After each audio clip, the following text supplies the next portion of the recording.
Assalamualaikum Assalamualaikum warahmatullahi warahmatullahi wabarakatuh. wabarakatuh. Kami dari kelompok 4 akan menjelaskan apa itu sistem dan dinamika demokrasi Pancasila. Yang beranggotakan Dimas Nugroho, Hatmarayan Alpawas, Inka Meliana Agustin, dan Jerian Jidan.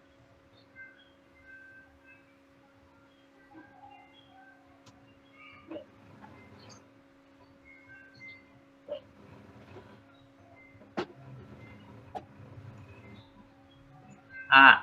Hakikat demokrasi. Makna demokrasi.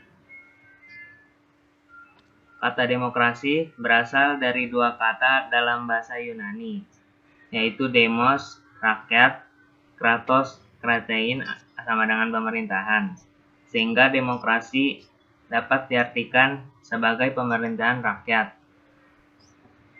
Dalam Kamus Besar Bahasa Indonesia, demokrasi merupakan istilah politik yang berarti pemerintahan rakyat. Sedangkan menurut Abraham Lincoln, demokrasi adalah suatu sistem pemerintahan dari rakyat, oleh rakyat, dan untuk rakyat.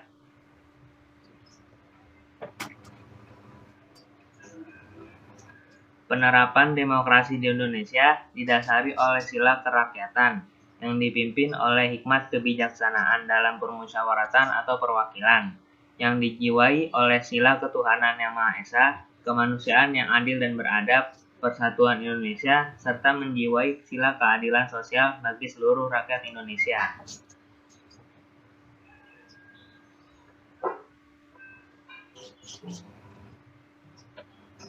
Selanjutnya, ada klasifikasi demokrasi.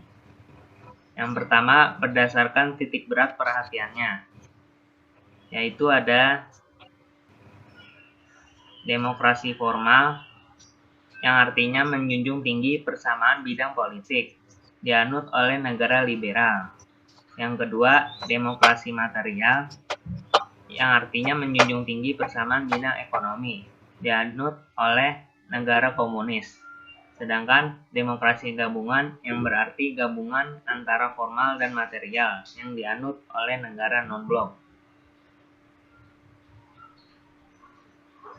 Selanjutnya adalah yang berdasarkan ideologi, yaitu ada demokrasi konstitusional atau liberal berdasarkan pada kebebasan atau individualisme. Selanjutnya ada demokrasi rakyat atau proletar, yang artinya didasarkan pada paham Marxisme komunisme. Selanjutnya berdasarkan proses penyaluran kehendak rakyat, yaitu ada demokrasi langsung, yang artinya mengikut sertakan setiap warga negaranya dalam permusyawaratan, dan demokrasi tidak langsung, yang artinya dilaksanakan melalui sistem perwakilan. Yang berikutnya ada prinsip-prinsip demokrasi. Menurut Henry B. Mayo, dikutip oleh Maria Budiarjo dalam bukunya yang berjudul Dasar-Dasar Ilmu Politik. Ada A. Menyelesaikan perselisihan dengan damai dan lembaga. B. Menjamin terselenggaranya perubahan secara damai. C. Menggarakan pergantian pemimpin secara teratur. D. Membatasi pemakaian kekerasan sampai minimum. E. Mengakui serta menganggap wajar adanya keanekaragaman. F. Menjamin tegaknya keadilan. Menurut Alamudi, Srimuyan, dan Saifullah dalam bukunya yang berjudul Ilmu Kewarganegaraan. A. Kedaulatan rakyat, B. Proses hukum yang wajar. C. Kekuasaan mayoritas. D. Persamaan di depan hukum. E. Pemerintahan berdasarkan persetujuan dari yang diperintah. F. Pembatasan pemerintahan secara konstitusional. G. Nilai-nilai toleransi, pragmatisme, kerjasama, dan mufakat. H. Pluralisme sosial, ekonomi, dan politik. I. Hak-hak minoritas. J. Jaminan hak asasi manusia. K. Pemilihan yang bebas dan jujur. Kemudian ada dinamika penerapan demokrasi Pancasila. 1. Ada prinsip-prinsip demokrasi di Indonesia. 10 pilar demokrasi konstitusional. Ahmad Sanusi. A. Berketuhanan yang Maha Esa. B. Kecerdasan. C. Berkedaulatan rakyat. D. Rule of law. E. Pemisahan kekuasaan negara. F. Hak asasi manusia. G. Pengadilan yang merdeka. H. Otonomi daerah. I. Kemakmuran. J. Berkeadilan sosial. Nilai moral demokrasi Pancasila yang bersumber dari Pancasila. A. Persamaan bagi seluruh rakyat Indonesia. B. Keseimbangan antara hak dan kewajiban. C. Pelaksanaan kebebasan yang dipertanggungjawabkan secara moral. D. Mewujudkan rasa keadilan sosial. E. Pengambilan keputusan dengan jawab. F. Mengutamakan persatuan nasional dan kekeluargaan. G. Menjunjung tinggi tujuan dan cita-cita nasional. Karakter utama demokrasi Pancasila adalah sila keempat. Berikutnya ada periodisasi perkembangan demokrasi Pancasila. Indikator sistem pemerintahan yang demokratis menurut Afan Ghaffar. A. Akuntabilitas. B. Rotasi kekuasaan. C. Rekrutmen politik yang terbuka. D. Pemenuhan hak dasar. Bukti bahwa negara Indonesia adalah negara demokratis ada pertama pasal 1 ayat 2 Undang-Undang tahun 45 sebelum amandemen. Yang kedua ada pasal 1 ayat 2 Undang-Undang 45. Yang ketiga ada Konstitusi RIS pasal 1 ayat 1 dan 2. Yang keempat ada UUD sementara tahun 50 pasal 1 ayat 1.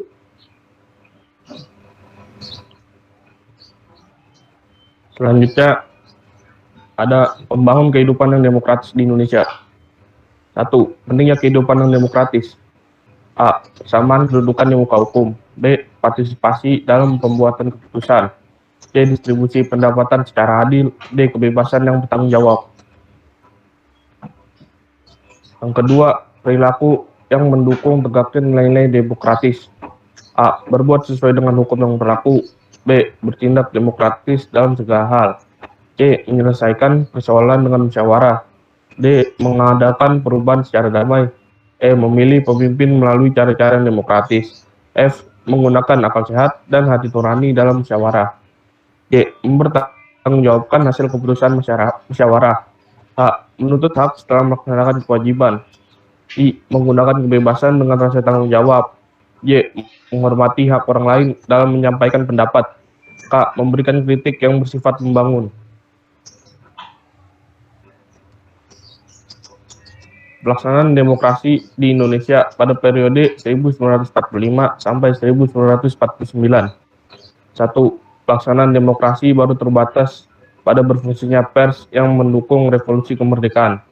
2. Partai-partai politik berkembang dengan cepat tetapi untuk ikut memenangkan revolusi kemerdekaan. 3. Pemilihan umum belum dapat dilaksanakan sekalipun.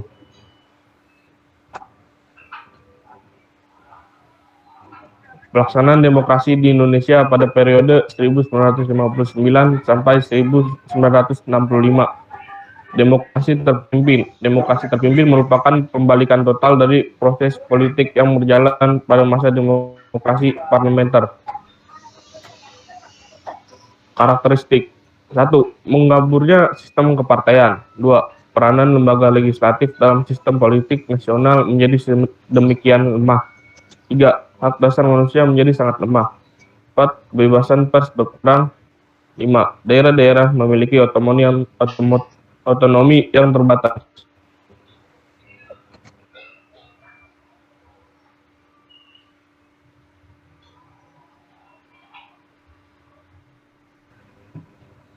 Pelaksanaan demokrasi di Indonesia pada periode 1949 sampai 1959. Demokrasi parlementer. Masa demokrasi parlementer merupakan masa yang semua elemen demokrasinya dapat kita temukan perwujudannya dalam kehidupan politik di Indonesia. Karakteristik. 1. Lembaga parlemen memainkan peranan sangat tinggi dalam proses politik. 2. Akuntabilitas pemegang jabatan sangat tinggi. 3. Kehidupan kepartaian berpeluang untuk berkembang. 4. Pemilihan umum hanya dilaksanakan satu kali pada 1955. 5. Hak dasar memperoleh otonomi yang cukup.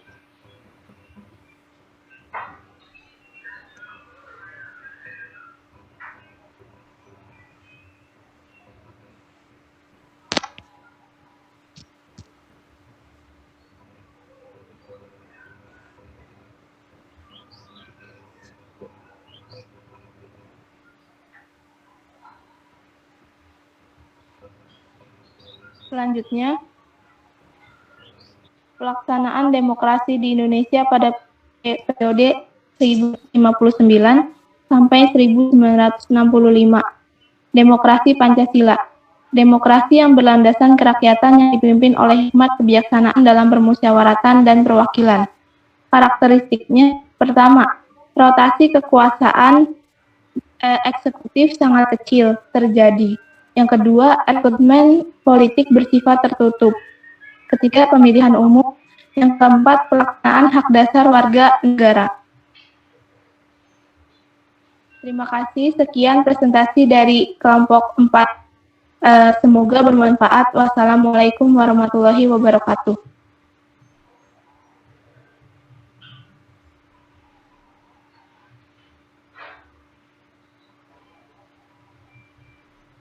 Alhamdulillah, kelar.